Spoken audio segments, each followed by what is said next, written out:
الحمد للہ وحدہ والصلاة والسلام علی من لا نبی بعد اما بعد۔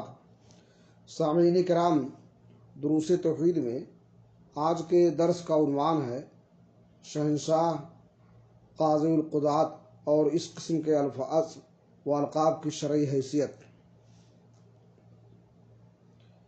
یعنی جن اسماء و القاب کے معانی صرف اللہ تعالیٰ کے لیے خاص ہیں۔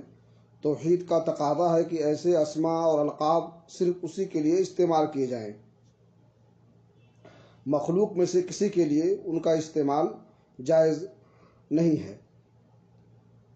ابو ہریرہ رضی اللہ تعالیٰ عنہ سے روایت ہے، نبی اکرم صلی اللہ علیہ وسلم نے فرمایا، ان اخنا اسم عند اللہ رجل تسمى بملک الاملاک لا مالک الا اللہ، رواہ امام بخاری رحمہ اللہ فی صحیحہ۔ اللہ کے نزدیک سب سے گھٹیا، ناپسند اور حقیر نام اس شخص کا ہے جو اپنے آپ کو بادشاہوں کا بادشاہ شہنشاہ کہلوائے، کیونکہ اللہ کے سوا کوئی حقیقی بادشاہ نہیں۔ انسان کے متعلق تو کہا جا سکتا ہے کہ وہ فلاں چیز کا مالک ہے یا فلاں ملک کا بادشاہ ہے، مگر یوں نہیں کہا جا سکتا کہ وہ تمام ملکوں کا بادشاہ ہے یا وہ بادشاہوں کا بادشاہ ہے۔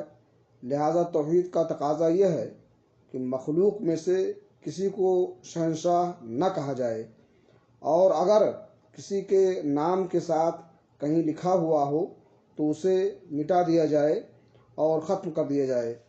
اللہ رب العالمین سے دعا ہے کہ اللہ تعالیٰ ہمیں توحید کی اہمیت کو سمجھنے کی توفیق عطا فرمائے اور توحید پر گامزن رکھے اور شرک سے بچائے۔ تقبل یا رب العالمین۔